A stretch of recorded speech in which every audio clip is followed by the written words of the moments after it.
Hello students, आप सबका स्वागत है आपके चैनल एक्सपर्ट नोट्स में। आज हम लेकर आए हैं आपके लिए explanation character of a happy life की। ये एक्सप्लेनेशन स्टूडेंट बहुत ही इंपॉर्टेंट है और बहुत बार आया है एग्जाम में। मैं ये नहीं कहता कि इस बार भी आ जाएगा, लेकिन बहुत ज्यादा चांस ऐसे क्वेश्चंस या फिर एक्सप्लेनेशंस के होते हैं जो पहले कई बार लगातार आ चुका है। ठीक है, तो आज इस वीडियो में मैं आपको बताने जा रहा हूं कि आप किस तरीके से एक्सप्लेनेशन करेंगे। तो चलिए बिना देरी किए हुए चलते हैं आगे। लेकिन आगे चलने से पहले हमेशा की तरह एक छोटी सी गुजारिश कि अगर आप हमारे इस वीडियो को YouTube पे देख रहे हैं तो चैनल को सब्सक्राइब कीजिएगा और हमारे वीडियो को लाइक शेयर करना ना भूलें। अगर आप इस वीडियो को YouTube पर देख रहे हैं तो हमारे पेज को फॉलो कर लीजिएगा, क्योंकि आपको सारी वीडियो हमें YouTube और फेसबुक दोनों पर मिलने वाली हैं। और देखिएगा, जरा समझें, आज बात करने वाले हैं। देखिए क्या होता है कि जब हम एक्सप्लेनेशन करने जाते हैं तो बहुत सारे जो टीचर्स होते हैं वो आपको अलग रेफरेंस और अलग कॉन्टेक्स्ट लिखने के लिए देते हैं, और आपने मॉडल पेपर्स में भी वैसा ही देखा है जो इंटरमीडिएट के आते हैं। लेकिन जब भी आप इंटरमीडिएट से आगे कदम रखोगे तो ये एक साथ ही लिखा जाता है, और सही तरीका वैसे यही होता है। वैसे अगर आप अलग अलग भी कर लोगे तो कोई प्रॉब्लम नहीं है। यहाँ पर मैं आपको बता दूंगा कहां तक कॉन्टेक्स्ट है और कहां से आप रेफरेंस कर रहे हैं। सबसे पहली बात, जिस भी स्टैंजा का आप एक्सप्लेनेशन कर रहे हैं, दो शब्द पहले उसके लिखें, ब्लैक से लिखिएगा, और डॉट डॉट डॉट एक लाइन खींचें और लास्ट वाले दो शब्द लिख दें, और उसके नीचे हेडिंग डालें रेफरेंस टू द कॉन्टेक्स्ट। ठीक है, रेफरेंस टू द कॉन्टेक्स्ट डालने के बाद हमेशा रखना स्टूडेंट, पिछले वीडियो में पता नहीं आपने ध्यान दिया था कि नहीं दिया था, मैं अभी बता देता हूं। एक टेक्निक होती है लिखने की, है ना। ऐसा नहीं है कि जिस लाइन में आपने हेडिंग डाला और उसी लाइन में लिखना शुरू कर दिया, कभी मत लिखना। जिस लाइन में आपका हेडिंग हो, देखिए यहां तक हेडिंग मानो सपोज करो ऊपर की लाइन में है, तो नीचे की लाइन से लिखना शुरू करो और आगे से लिखना शुरू करो। ये वाली लाइन आपके लिए आ सक जाएगी।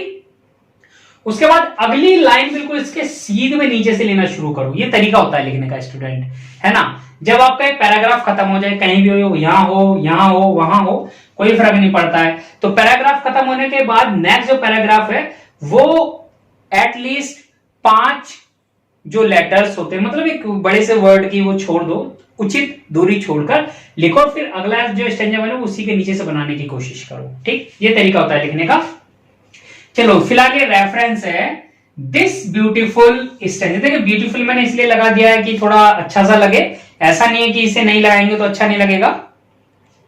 तो देखिएगा, this beautiful stanza has been taken from the beautiful poem, यहां पोएम का नाम आ गया character of happy life, composed by sir Henry Wotton. यहां पर एक चीज मैं क्लियर कर देना चाहता हूं स्टूडेंट, या तो पोएम के जो मेन वर्ड होते हैं, मेन वर्ड का जो पहला लेटर होता है उसको कैपिटल करो, कैपिटलाइज का यूज करो, या तो फिर एक काम करो, पूरे के पूरे कैरेक्टर्स कैपिटल लिख दो ब्लैक में, इन्वर्टेड कॉमास में होना चाहिए और सारा कैपिटल में होना चाहिए। सेम जो पोएट है उनके नाम के साथ भी करना है।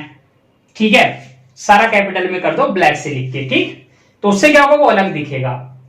तो ये समझ में आ गया, this beautiful stanza has been taken from the beautiful poem character of a happy life composed by sir Henry Wotton. यानी कि ये सुंदर स्टैंजा, सुंदर poem character of happy life से लिया गया है, जो कि सर हेनरी वॉटन ने लिखी है।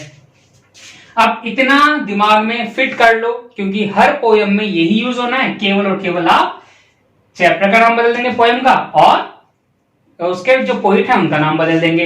एक चीज और ध्यान रखने की बात है यहां पर, जब आप पोएम का करने जा रहे हैं कोई भी एक्सप्लेनेशन, तो दिस स्टैंजा हैज बीन, जब आप प्रोज का करेंगे तो वहां लाइंस का प्रयोग करेंगे या पैसेज का प्रयोग करेंगे, है ना। तो ये चीज है। अब यहां तक तो हो गए रेफरेंस, कॉन्टेक्स्ट यहां से आने वाला है। बहुत सारे जो टीचर हैं वो हिंदी में क्या कराते हैं, इसमें मतलब अलग से कॉन्टेक्स्ट लिखते हैं और फिर आपको कराते हैं। आप वैसे भी कर सकते हैं, मैं कोई आपको मतलब बाउंड नहीं कर रहा हूं कि नहीं ऐसे ही करना है, लेकिन ये अच्छा तरीका होता है। अब यहां हमने क्या करा, देखिए हमने यहां भी ध्यान रखा, ये अगली लाइन से हमने ऐसे लिखना शुरू किया था, और नेक्स्ट लाइन हम पीछे लेकर चले गए पूरा उसकी सीध में, ताकि ये सही लगे, सुंदर लगे। क्योंकि देखिए अगर आप सुंदरता से लिखेंगे तो उसके भी नंबर आपको मिलेंगे। ठीक है, अब देखिए यहां पर इन दिस स्टैंजा, इस स्टैंजा में मुझे क्या करना है, दैट मीन्स ये जो पार्ट होता है ना, this part is the cream of the stanza.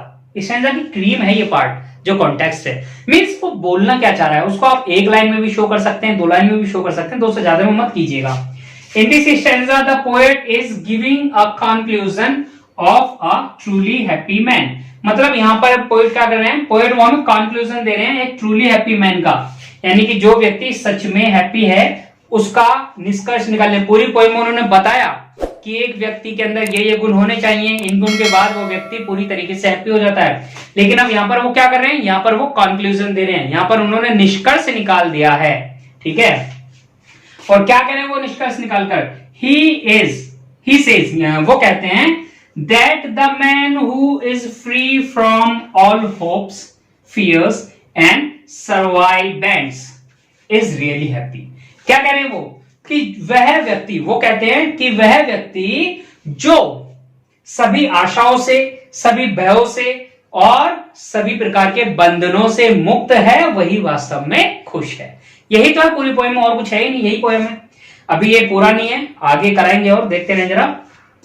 उसके बाद आप एक्सप्लेनेशन का हेडिंग डालेंगे, फिर से हमें वही करना है, हेडिंग के बाद, है ना, जिस लाइन में हेडिंग है उसके नीचे आपने करना शुरू करना। और हेडिंग में भी जो मेन वर्ड होते हैं ना, उनका पहला अक्षर हमेशा ही कैपिटल होता है। ठीक है, ये तरीके होते हैं students.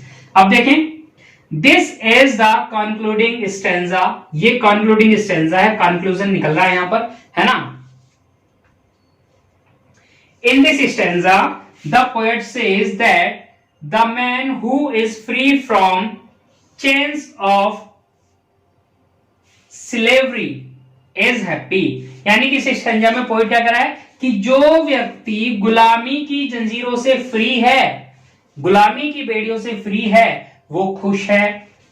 In the next line the poet says that, अगली लाइन में पोएट क्या कह रहे हैं, देखो लाइन बाय लाइन लिखा है, देखेंगे अगली लाइन में पोएट क्या कह रहे हैं, the person who does not hope to rise and even he does not fear to fall, he is free. यानी कि अगली लाइन क्या कह रहे हैं कि अगर एक व्यक्ति को उन्नति की आशा नहीं है और वो डरता नहीं है गिरने से भी, फेलियर से भी नहीं डरता है ना, फेलियर से भी नहीं डरता है, ही इज हैप्पी, वो खुश है। अब आगे चलते हैं, तो चलिए आगे देखते हैं। अगली लाइन में क्या है, whether he has no land, चाहे उसके पास कोई जमीन नहीं है, भूमि नहीं है, but he is Lord of himself, लेकिन वो खुद का स्वामी है। चाहे उसके पास जमीन जायदाद ना हो, लेकिन वो खुद का स्वामी हो, ही इज हैप्पी, वो खुश है। आगे क्या कहते हैं, at last the poet says, अंत में कवि कहते हैं, सच पर्सन हैज एवरीथिंग, ऐसे व्यक्ति के पास सब कुछ होता है, दो यद्यपि ही हैज नथिंग, उसके पास कुछ नहीं होता, वास्तविकता में कुछ नहीं है, लेकिन फिर भी उसके पास सब कुछ होता है, बिकॉज, क्योंकि he is happy Indeed, INDEED, Indeed वास्तविकता में बोलते हैं, क्योंकि हकीकत में ये व्यक्ति खुश है। अब इसके बाद चूंकि हमें क्वेश्चन मतलब कि नंबर थोड़ा बढ़ाने हैं, तो थोड़ी टेक्निकल चीजें भी डाल देते हैं। पोएटिक क्वालिटीज वही जितनी हम जानते हैं, जरूरी नहीं है कि बहुत सारी डालनी होती हैं, ठीक है ना, क्योंकि हमें जो ध्यान है टीचर का वो केंद्रित करना है। तो वही अगले लाइन में लिखना शुरू करेंगे, जिस लाइन में हमने हेडिंग डाला है उससे क्या लिखेंगे, देखें, the poet has used oxymoron in the following lines, poet ने निम्न लाइन में ऑक्सीमोरॉन का प्रयोग किया है। कहां है ऑक्सीमोरॉन, मतलब विरोधाभास, पिछली वीडियो में हमने बताया था, पिछली वीडियो इसका सेंट्रल आइडिया है, आप आई बटन से देख सकते हैं जाके, सेंट्रल आइडिया आपको मिल जाएगा। ठीक है, उसमें भी ये वाला पोर्शन तो उसमें भी आया है, तो ये आपको केवल एक ही बार याद करना पड़ेगा, दोनों में काम आ जाएगा, और ये बहुत इंपॉर्टेंट एक्सप्लेनेशन है। बाकी इसके आधार पर आप सारी कर सकते हैं, मैंने आपको एक आइडिया दिया है, आगे भी मैं कराऊंगा आपको इंपॉर्टेंट एक्सप्लेनेशन जो होंगी। तो हमने वही डाल दिया यहाँ पर लाके, लॉर्ड ऑफ हिमसेल्फ दो नॉट ऑफ लैंड्स, वो खुद का स्वामी है चाहे फिर जमीन जायदाद का ना हो, एंड हैविंग नथिंग, उसके पास कुछ ना होते हुए भी, ही हैथ ऑल, उसके पास सब कुछ होता है, मतलब कि कुछ नहीं है फिर भी उसके पास सब कुछ होता है। ये लाइन मैंने आपको पोएम में भी अच्छे से समझाई है, आप पोएम पढ़ देख लेंगे। ये लाइन मैंने आपको मतलब सेंट्रल आइडिया में अच्छे से समझाई है, वहां देख लेंगे, ठीक है। और लास्ट में the rhyming scheme of the stanza is ABAB, मतलब सेम राइमिंग स्कीम है। आशा करता हूं आपको ये समझ में आ गया होगा। एक्सप्लेनेशन बहुत इंपॉर्टेंट है, आप इसे बार बार देख के इसको उतार सकते हैं, आप इसे याद कर सकते हैं। मुझे बताइएगा जरूर कि आपको ये वीडियो कैसा लगा। आप कमेंट बॉक्स में हमें कमेंट करके भी बता सकते हैं। कोई चीज समझ में नहीं आती पूछ लीजिएगा। वही आखिरी में बात कहूंगा कि आप हमारे टेलीग्राम चैनल को ज्वाइन कर लीजिएगा, ताकि आपका अगर कोई भी डाउट है तो हम उसे क्लियर कर सके। क्लियर करने के लिए आपको हमसे इंटरेक्ट होना पड़ेगा, तभी तो कर पाएंगे ना। ठीक है, तो चलिए मिलते हैं नेक्स्ट वीडियो में। लाइक शेयर एंड कमेंट करना ना भूलें, सब्सक्राइब एंड बेल आइकन को दबा दीजिएगा।